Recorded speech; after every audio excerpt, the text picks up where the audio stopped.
The Royal Feud will be confirmed if Meghan and Harry snub family Christmas. Forget the fake smiles, and the show of unity. A major clue as to how the young royals really get along is about to drop. They haven't been seen together in public for months, so when the young royal in-laws, who are supposedly at war, are pictured together at Christmas, the eyes of the world will be on them. Meghan Markle and Kate Middleton had an afternoon in the sun at Wimbledon in July, but they have not been seen in close company since. They arrived and left Princess Eugenie's wedding in October separately, and did the same again yesterday at the Queen's annual Christmas lunch. But on Christmas Day, royal fans will be lining the streets of Sandringham, Norfolk, in the hope of a glimpse of Meghan and Kate, along with her husbands, brothers Prince Harry and Prince William. And everyone from body language specialists to royal experts will be waiting to see what happens.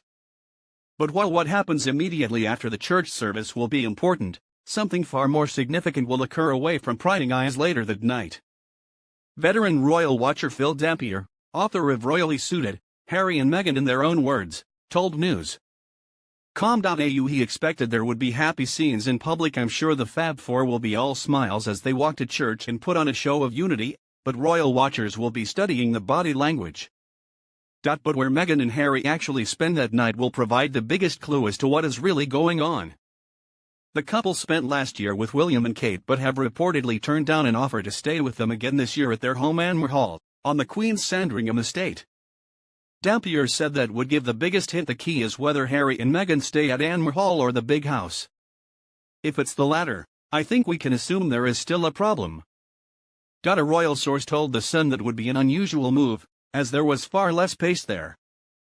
There's not a huge amount of room at Sandringham, so it's quite surprising. Maybe they just want their own space. The source added, things are civil between the couples but they don't spend much time together. Dampier hoped the tension, if it was there, didn't last long and impact on their lives going forward. I hope and think the four of them are mature enough to patch things up. If Meghan is not getting on with her dad and her new family, it's not a good sign. After the church service and a turkey lunch, the family usually gathers to watch the Queen's message on TV.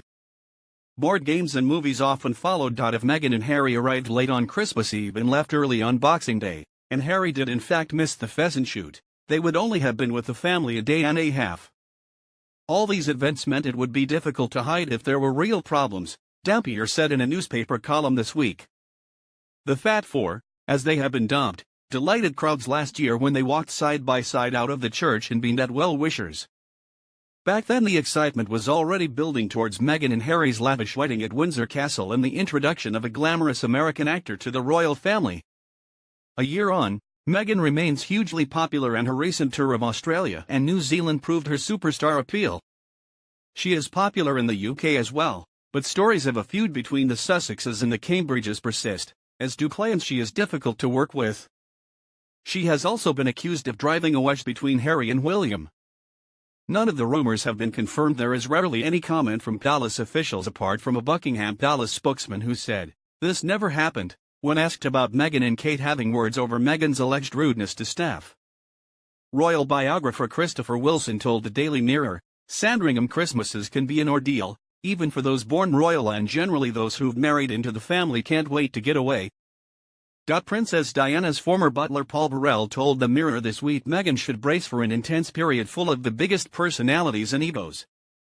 Mr. Burrell often comments about his time with the royals for a feat. In his latest interview, he said Diana's background helped prepare her for Sandringham. "It's what I said to Diana when she first came into the family, try to get airtime with the Queen, speak into her ear," he said. "Nothing will happen if you're close to the Queen's grandson. But if you stray away from him, Harry, and start to do things by yourself, that's when there could be problems." Even Meghan's time in the cutthroat acting world with demanding filming schedules would prepare her for what she was about to experience this Christmas. Imagine Downton, but ramp it up. Sandringham is Downton Abbey on speed.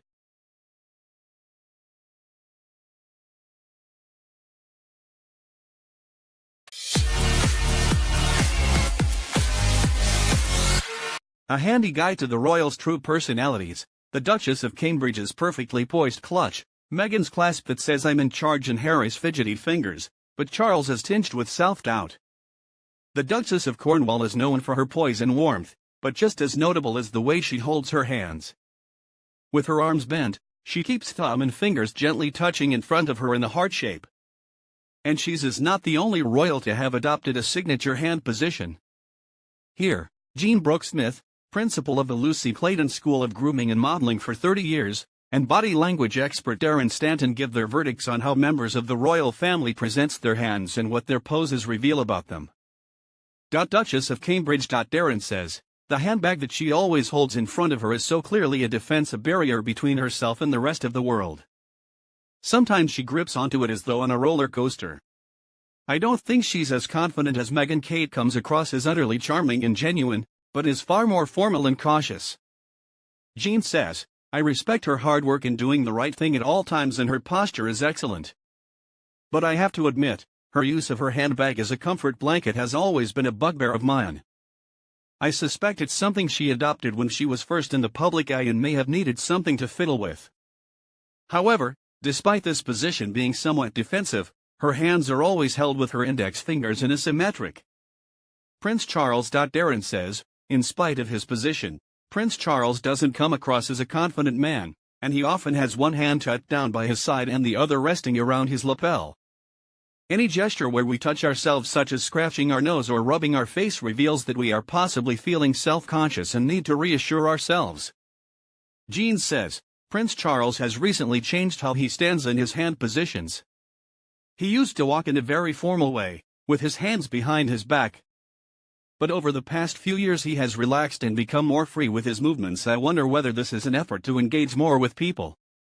It's a far more accessible look, but it's not entirely authoritative. He doesn't seem sure quite where to put his hands. Duchess of Sussex. Darren says, she may be a relatively new royal, but Meghan's body language proves she is a very confident woman who is completely comfortable in the public eye. She does lots of the power gestures which you see demonstrated by politicians, putting her hand on Harry's back and guiding him, as well as doing reassuring little pats that all suggest you are in control. Don't be put off by her constant touching of Harry. I don't think she is trying to patronize him, I think she's being supportive. Jean says, Meghan frequently clutches Prince Harry's hand and arm at the same time. I think there is, understandably, some insecurity in her need to touch him, although, that said, they are newlyweds. But though Harry is her comfort blanket, you can still see she is in charge, and her posture is generally far looser and more relaxed than the other members of the royal family. The Queen. Darren says, the Queen has a default position for her hands, which she has maintained for years. They are clasped in front of her, fingers intertwined, with arms at a right angle to her body. Her fingers are locked, and in a normal person it might indicate anxiety, but the Queen now looks so comfortable and relaxed in this position it suggests she is approachable, but not familiar. While the Queen's arms may look relaxed, they are held outwards and exude dominance and self-confidence without being offensive. Her stance draws you in because she almost looks as if she's giving herself a hug. Jean says, having had both etiquette and deportment lessons, the Queen will have been taught from a very young age to stand in this way, and the pose is very reminiscent of the Queen Mother. Holding her hands like this is elegant, and also conjures something of the 50s housewife, especially with the gloves. Though she is a little more stooped these days, she still has magnificent posture. Prince Harry. Darren says, this odd hand half tucked into the jacket position almost looks as if he doesn't know where to put himself. It's a gesture reminiscent of childhood. Small children often inadvertently clutch bits of their clothing. But the way Harry does it demonstrates his humility. He's famously good with people, so by looking out of his depth, he puts others at ease. Jean says, those fingers drive me mad. This position looks insecure and uncertain. His posture has slipped since he met Meghan, as he's always bending down towards her. Having relaxed arms is such an art, and I'm not sure he has mastered it.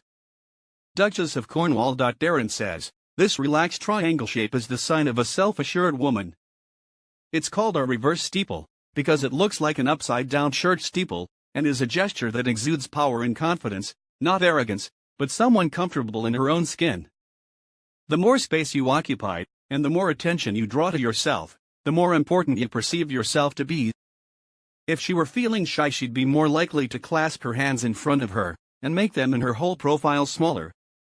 This pose brings attention to her hands, and she adopts the reverse steeple in lots of social situations. Jean says, if you were trying to look more formal, your hands would be more clasped together, but this particular position is also a favorite one of the Queen. This is a stance from which Camilla can easily move her hands. Should she have a little stiffness, she can just flex her fingers. It's a brilliant position,